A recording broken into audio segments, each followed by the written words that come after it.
Hi, my name is Daniel. Life wasn't going well for me. 2 weeks ago, I lost my job. The company said they were cutting costs, but I knew that was just another way of saying I wasn't needed anymore. At first, I thought I could manage. I told myself, it's fine, you'll find something else. But the days turned into weeks, and my savings were disappearing fast. My fridge was almost empty. My phone buzzed with unpaid bill reminders. I lived in a small rented apartment in the old part of the city. It wasn't much, just one room with cracked walls, a broken fan that groaned every night, and a tiny kitchen that always smelled like damp wood. Still, it was my space. But the rent, I was already 2 months behind, and I knew my landlord, Mr. Collins. He wasn't the kind of man to give second chances. That day, I sat on the floor, staring at the peeling paint on the wall. My head was heavy. My thoughts kept circling the same dark place. No money, no job, no plan. And then I heard footsteps, firm, fast, angry. I didn't even have to look to know it was him. Mr. Collins' voice came through the thin door like thunder. Daniel, I've had enough. If you can't pay, you can't stay. I'm throwing your things out today. My chest tightened.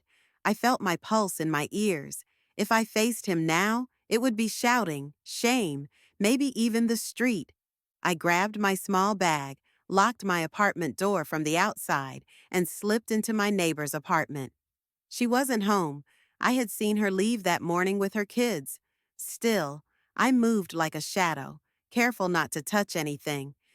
Every sound, the creak of the floor, the faint rattle of the window, felt too loud. In her living room was a small back window. I pushed it open slowly. The hinges let out a tired creak. A rush of cool air hit my face, smelling of dust, rust, and faraway rain. I stepped onto the narrow ledge between buildings. Below was a long drop to the alley, full of trash cans, broken glass, and old rainwater puddles. My fingers curled around the rough brick wall as I edged sideways toward the old storeroom connected to the building. The storeroom door was hanging slightly open. I slipped inside. It was dark. My nose caught the smell of mold and old wood.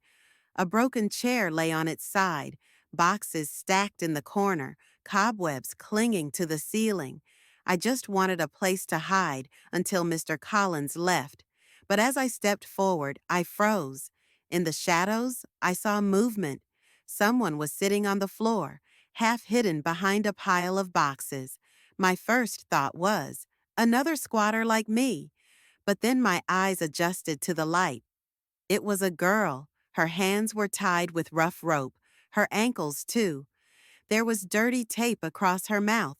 Her hair hung in messy strands, her clothes torn. Her eyes were wide with fear, but there was also hope in them, like she had been waiting for someone to find her. For a second, I just stared, my brain refusing to believe what I was seeing. The girl made a muffled sound through the tape, her body trembling. I crouched down in front of her, my hands shaking. Slowly, I peeled the tape from her mouth. She gasped, her breaths quick and uneven. Help me, please. Her voice was weak. What happened? Who did this to you? I whispered. She looked around, her gaze darting to the door, as if someone could come in any second. Then, in a rush, she said, my step-parents. They want to kill me. My father died last year. He left everything to me. They want my property. They don't want me alive. My stomach dropped. They don't give me food, she said, her voice cracking. They lock me here for days. They hurt me every day. I think today was the day they were going to end it. Her words cut through me like a knife. Without thinking, I put my arms around her. She felt so light, so fragile, I was afraid she might break. It's okay, baby, I whispered. We're going to escape. I promise I pulled out my pocket knife and cut the ropes around her wrists and ankles. She winced as blood returned to her hands. "What's your name?" I asked softly. "Clara," she said. "All right, Clara, can you walk?" She nodded weakly. I scanned the room for a way out. There was a small window covered with wooden planks. I started prying one loose with my knife. Crack! The sound was too loud. Footsteps, heavy, slow, and getting closer. Clara's lips trembled. She mouthed, "It's them." "Quick," I whispered. I helped her climb through the window first. My palms were slick with sweat. Keys rattled outside the door. I squeezed through the window just as the door swung open. A man's voice barked, "Where is she? She was here." We edged along the narrow ledge, our backs pressed to the wall. The wind stung my face. Finally, we reached the fire escape. We climbed down as fast as we could. When our feet hit the ground, the air felt different, like a taste of freedom. But we weren't safe yet. We ran into an alley, then twisted through back streets until we reached a bus stop. We got on the first bus. Clara kept glancing over her shoulder, her hands trembling. I wanted to promise her safety, but I wasn't sure. "Do you have anyone you can trust?" I asked. She shook her head. "They told everyone I ran away. Nobody will believe me." I thought of my old friend Mike, who worked at a small motel. When we arrived, Mike opened the door and stared. "Daniel? What happened?" "She's in danger," I said. "We need a place to stay."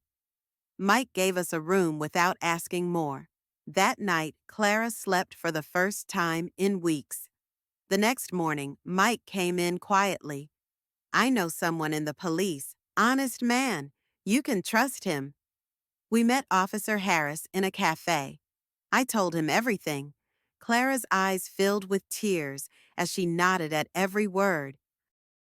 Harris leaned forward. "You did the right thing. Leave the rest to me." That night, police raided Clara's house.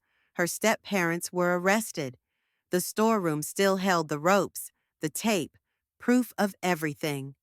Weeks later, the court gave Clara full ownership of her father's property. The police rewarded me with a huge amount of money. I paid my rent, cleared my debts, and within days, I had a job offer. Hey friends, life is not always fair. Sometimes the people we love hurt us. Sometimes those we trust break our hearts. And sometimes we are left to fight battles we never asked for. But remember this: pain does not define you, and silence does not protect you. Speak your truth, even if your voice shakes, because the moment you stand up for yourself, you open the door for others to do the same. Never think you are too small to make a difference. Even the smallest candles can bring light into the darkest room. Your courage can inspire someone else's courage. And if you are struggling today, if you feel alone, I want you to know you are not forgotten. Someone out there prays for you, roots for you, and believes in you, even if you haven't met them yet. So promise me, no matter how many times life knocks you down, you will rise again, because the day you chose the rise is the day the world will finally see your true strength. And maybe, just maybe, that day will be the beginning of the life you always deserve.